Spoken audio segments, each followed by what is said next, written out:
Good morning, quilt people. Oh my gosh, so exciting. This is my 50-second video that I've posted this year.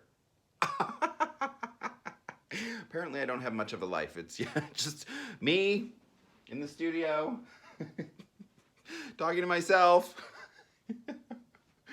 with a camera. I'm not sure if you fully appreciate what that exactly looks like because there's like nobody here.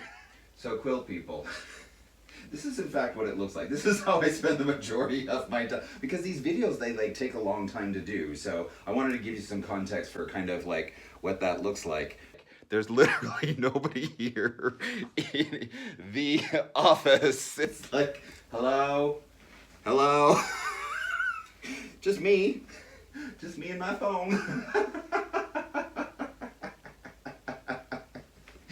And yet somehow this is the best time that I've had all week.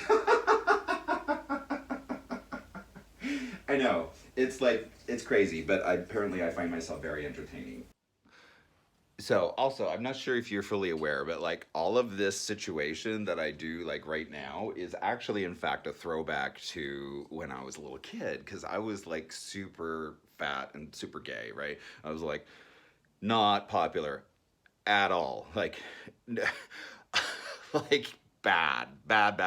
I was, so anyways, how I filled my time, because I didn't really have much in the way of friends, is I would spend my time in the basement of our house, hand sewing and making those little mice that I sometimes feature and then I posted the YouTube tutorial for. And that's kind of like, that was my world, right? You know, and so that was like what I did to make myself happy, make myself feel better, was just, you know, hand sewing those little mice and, you know, dressing them up and whatever else. So like all of this like is totally natural to me. Like it feels like, you know, just a reincarnation of that. And it's super fun because like apparently I have a lot of experience in doing this like one-man show because I've been doing it my whole life. Anyhow, I digress. Back to our project. Anyhow, what am I saying? Yes. So our project today, yay, I'm super excited about this one because it's super simple and we all love a project, especially when TikTok, no minutes left. We're running out of time. It's like holiday season is upon us. Like it's happening, right? If you still want to, you know, produce a project or a quilt, in this case, in time for the holidays, this is the perfect one to do. I promise you, it is so simple and you can get the quilt top done probably in an afternoon. I'm gonna show you how to do that. But first, you're gonna wanna make the background, okay? Now there's two ways to do this. You could piece it or you could applique it, okay? So I'm gonna show you both and you can kind of decide for yourself. I personally prefer the applique technique better because I also like to trapunto it a bit, which is to, you know, layer in a little bit of extra padding behind it so that the trees pop a little bit. Pop, what is that? Pop, is that like the international symbol for pop? Oh. Anyhow, moving on. So yes, create your background if you're going to do the applique version. Why I like it is because your backgrounds aren't then like, you know, especially if you have a stripe background and it's like one of it's going this way when you're like, those stripes are never going to match up, right? So just 5.5 by 6.5 inch squares, sew them together. I'm not going to show you how to do that. I'm assuming that you know how to do that. Okay, but let me show you what we're doing. So the first thing you want to do is just get your scraps of like holiday or Christmas fabric, whatever you have. And of course I have, you know, a various array of Christmas browns. I don't know why Christmas is the brown color for me, but it's very traditional, you know, like in that cabin kind of way. So get those and I'll show you how to do the pieced version first. To attach the bottom portion of the block, you just make strips that are 2.75 by 1 inch tall. This is 1 inch square, and then you create it to make this essentially, which is gonna go on the bottom of the block, just like that, right? Easy. Then for the tree itself, you're gonna wanna take strips that are no wider than about 4.5 inches, okay? And then from there, you're gonna fold it in half, and make a triangle that is no taller than 5 inches. Okay, so 4.5 by 5 inches is your biggest area that you want to cover, but you know, you're going to want a bunch of different sizes because you don't want all your trees to look the same. All right, so this one is about 5 inches. Okay, that's good. Cut that off. And then I'm just gonna randomly make a triangle here. Now you fold it in half so that both sides, right, will in fact be the same. Okay, and then just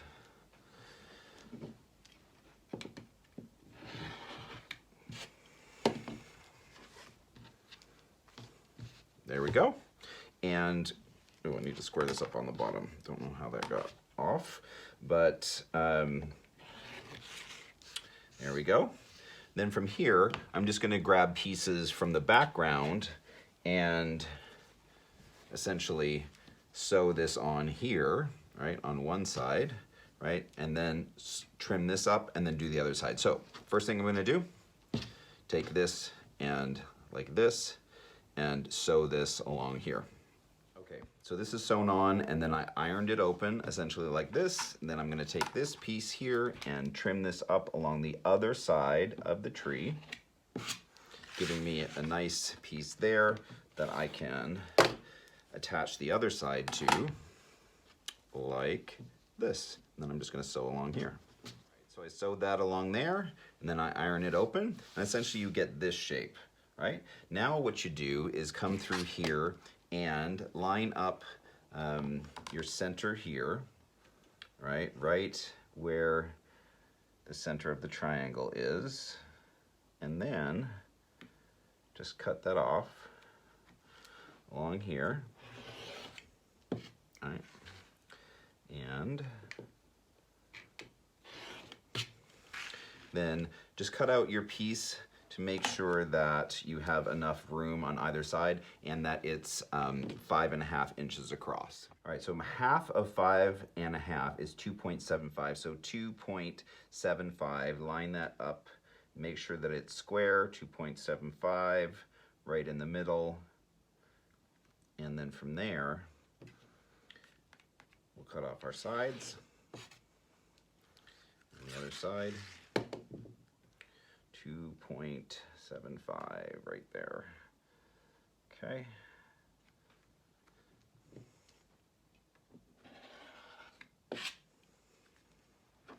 And then trim it up along the bottom.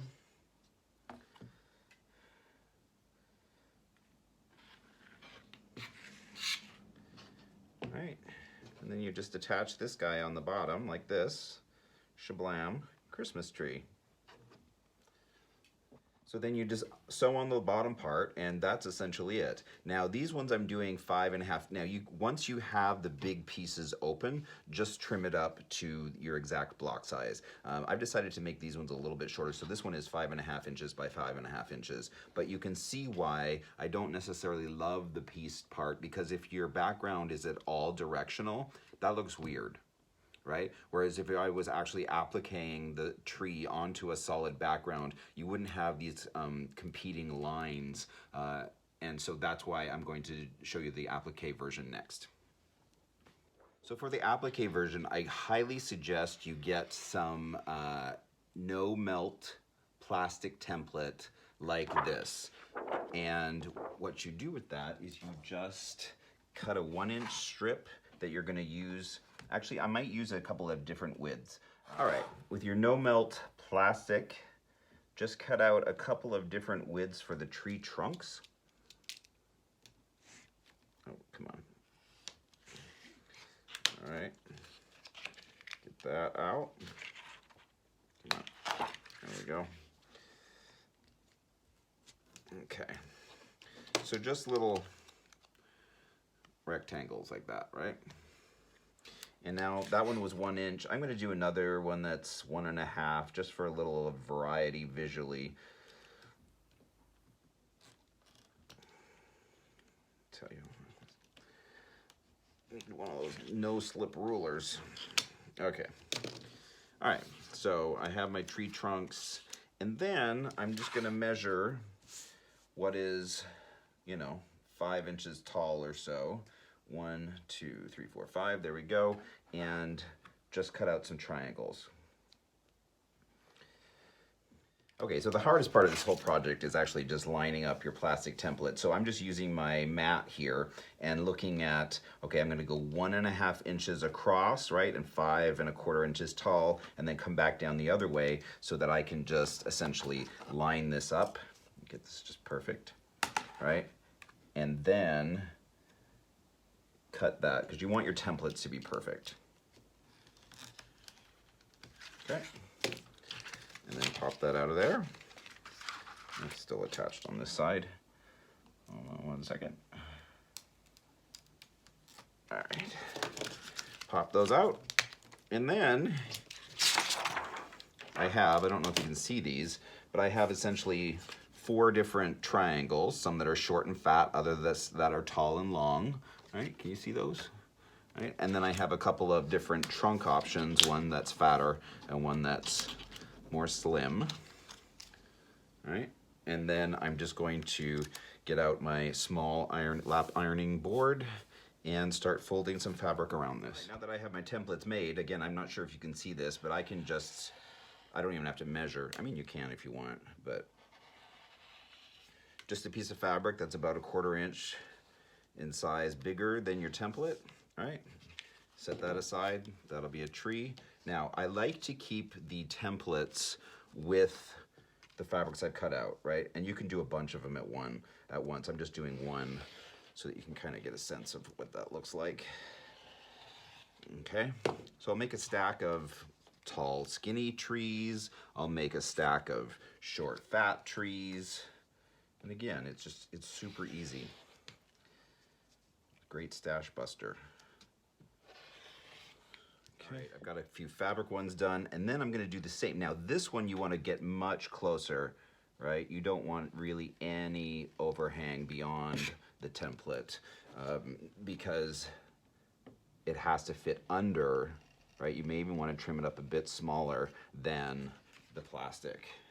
And so you end up with these guys that kind of nestle inside of this, and then this gets all wrapped around, and shablam, puffy Christmas tree. Woohoo! All right, the same thing for the trunk. I'm just gonna cut a few strips of that for each one of the widths.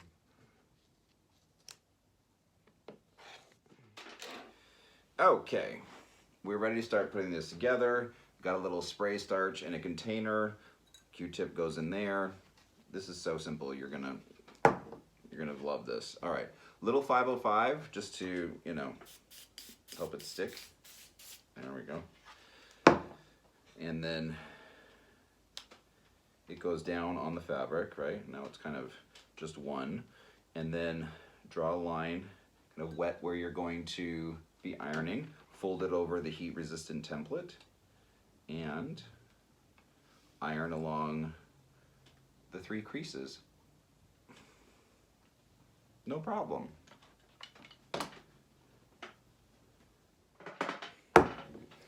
All right, it is ironed on the 3 sides, and you just end up with this shape essentially. Just take the plastic out, shablam, and then re-iron on the creases that are already there. Then trim. I'm sure there's a song about trimming the Christmas tree at this point. And then just take your scissors and trim this up. All right, easy enough. 1, 2, and 3.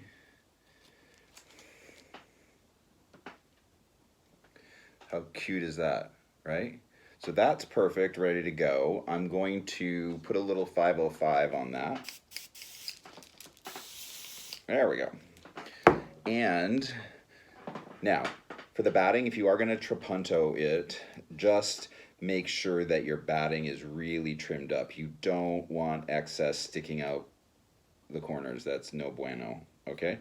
So make sure that this is smaller, right, than this, and then just lay that in there, and you're good to go, okay? So the 505 is essentially holding it. All right, I'm gonna do a little, what do you call it? Bark, stalk, trunk. And that's your lesson in botany today.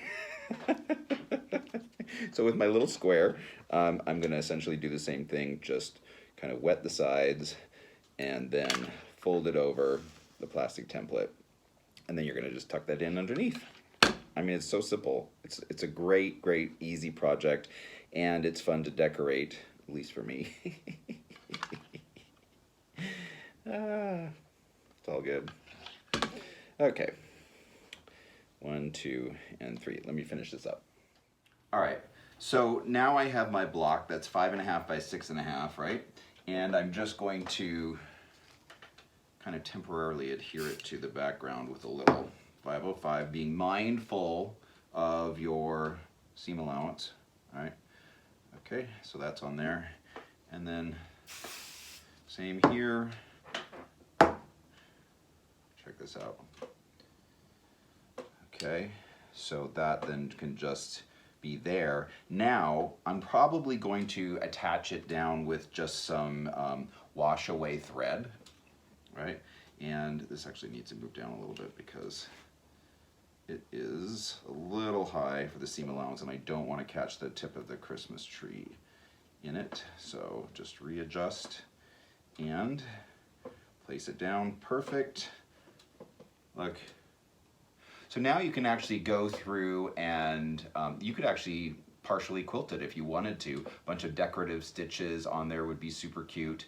So you can do it block by block, or you can assemble the blocks like this and then do a bunch of trees and then put them on. That's what I tend to do, just so that depending on the Christmas trees that I've made, they get well dispersed into the quilt and on the background, rather than doing them one at a time and then trying to arrange them, but it's totally just a personal preference. But let me put a couple stitches into this one to show you how that works, especially with the extra puffy trapunto batting in there. All right, I'm just putting a little blanket stitch around the perimeter, then throwing in a few extra decorative stitches. It's gonna be awesome.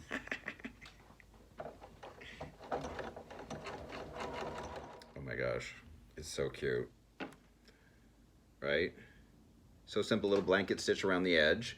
And then just a decorative stitch to kind of be like garland or whatever, and you know, just have fun with it. And then you can put these blocks together. Again, I do the trees and then put them onto the background, but you can totally do it this way if you want to not do a lot of the decorative stitching in the actual quilting of the quilt, but then just put on a border and shablam, Christmas quilt. It couldn't be easier. And this project is so much fun. So I hope that you enjoy it. I sure love it. I've made a bunch of these for friends and families. Of course, I have none for myself.